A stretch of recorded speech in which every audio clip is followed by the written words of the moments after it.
Abdullah bin Mas'ud. Sejak kecil, Abdullah bin Mas'ud sudah menunjukkan ketekunannya. Bocah laki-laki itu sangat berbakti. Usianya baru sekitar 8 tahun, tetapi dia sudah bisa bekerja membantu orang tuanya. Abdullah bin Mas'ud mengembalakan kambing di padang rumput. Tugas pengembala tidaklah mudah. Dia harus bisa mengendalikan kambing-kambing. Kambing itu hewan yang sangat bandel. Hanya orang penyabar yang sanggup mengembalakannya. Abdullah bin Mas'ud melaksanakan tugas dengan baik. Hewan peliharaannya tak ada yang hilang. Dia pun berhasil menjaga kambing dari terkaman binatang buas.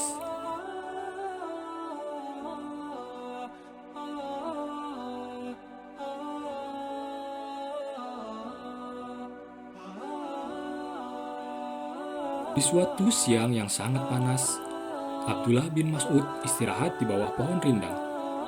Kemudian, datanglah dua orang pria. Pria-pria itu tampak kehausan. Mereka pasti telah menempuh perjalanan jauh. Kedua orang itu sangat istimewa. Ya, mereka adalah Nabi Muhammad SAW dan sahabatnya Abu Bakar As-Siddiq. Sayangnya, Abdullah bin Mas'ud belum mengenali mereka. Namun, dia tetap mempersilahkan keduanya ikut serta berteduh.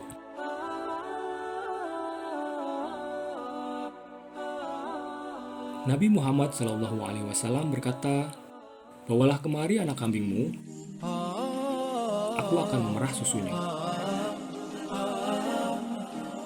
Betapa heran Abdullah bin Mas'ud mendengar permintaan itu. Bagaimana mungkin anak kambing bisa menghasilkan susu? Dengan ragu-ragu, Abdullah bin Mas'ud menyerahkan anak kambingnya. Nabi Muhammad SAW mengusap perut anak kambing itu. Lalu beliau berkata, "Bismillahirrahmanirrahim."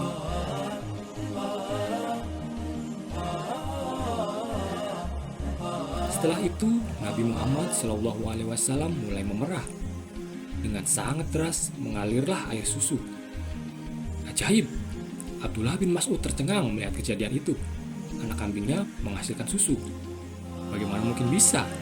Pikir Abdullah bin Mas'ud. Mereka bertiga pun meminum susu yang segar, hingga hilanglah rasa haus yang tadi terasa mencekik leher. Mereka minum sepuas-puasnya. Kemudian Nabi Muhammad berseru, "Berhenti!" Tiba-tiba air susu anak kambing berhenti mengalir.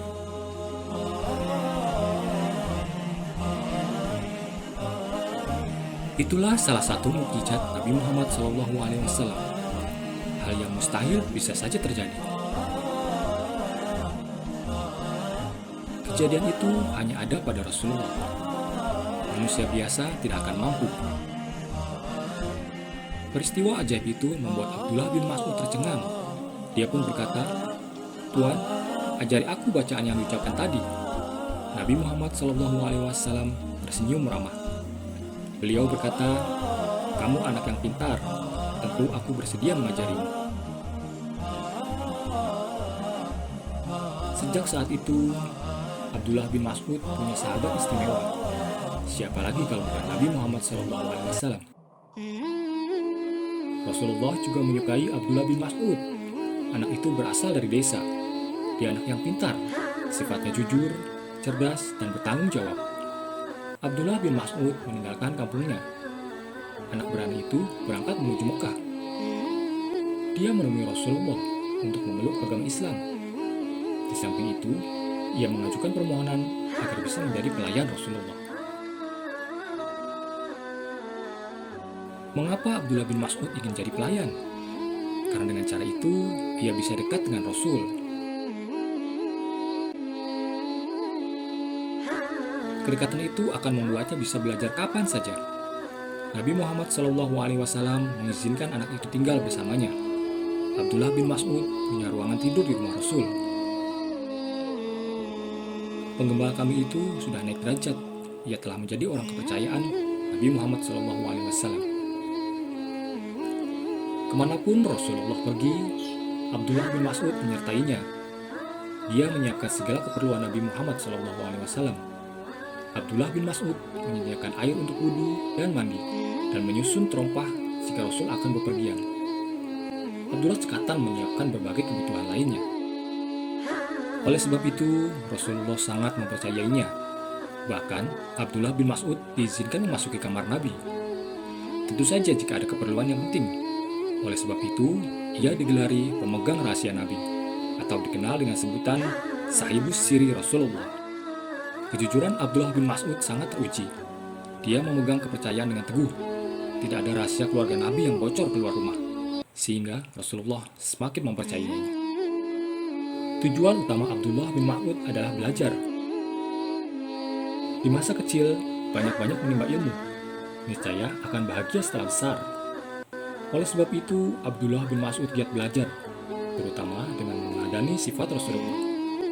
Sifat, perbuatan, dan tingkah laku Rasulullah adalah kebaikan. Karena itulah pantas ditiru oleh siapapun. Abdullah bin Mas'ud meneladani seluruh cara hidup Nabi. Orang mengatakan bahwa akhlak Abdullah bin Mas'ud sangat mirip dengan Rasulullah. Abdullah bin Mas'ud memiliki kelebihan tersendiri, yaitu suara yang sangat merdu. Lantas, apakah pelajaran kesukaan Abdullah bin Mas'ud? Ternyata dia sangat menguasai ilmu membaca Al-Quran. Dengan tekun, ia mempelajari kitab suci, sehingga dia bisa membaca dengan tajwid yang benar.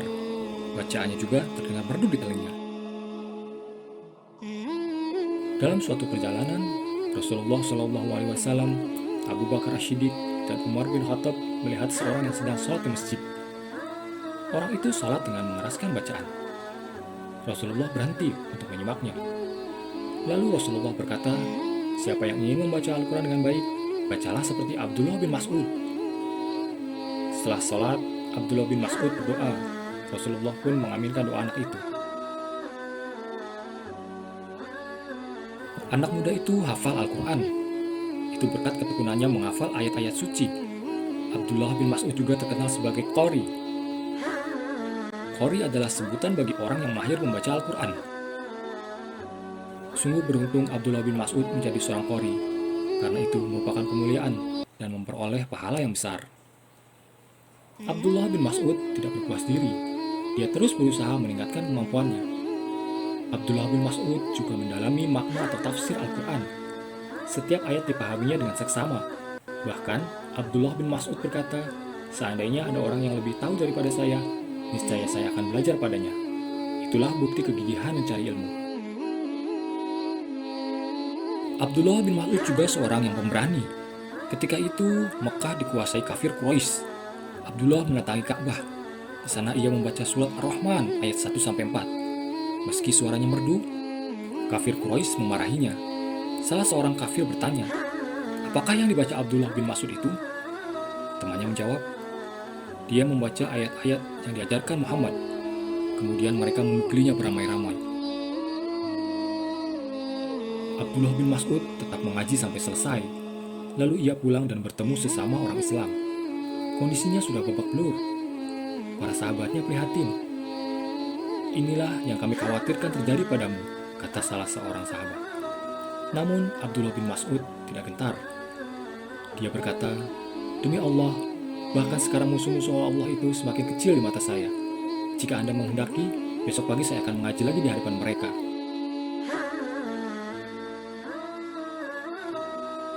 Setelah dewasa, Abdullah bin Mas'ud menjadi orang penting. Dia adalah ulama yang disegani masyarakat. Abdullah ikut berjuang hingga agama Islam berjaya. Abdullah bin Mas'ud juga menjadi salah satu pejabat negara. Menjelang kematiannya, Khalifah Utsman bin Affan mendatanginya.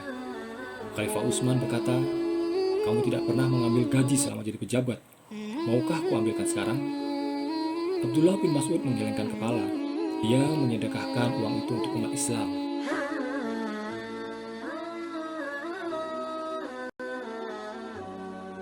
Abdullah bin Mas'ud meninggal dunia dengan tenang dan dimakamkan di pemakaman Baqi, Madinah. Berkat belajar rajin di masa kecil, Abdullah bin Mas'ud menjadi orang yang banyak pahalanya. Insya Allah dia masuk surga.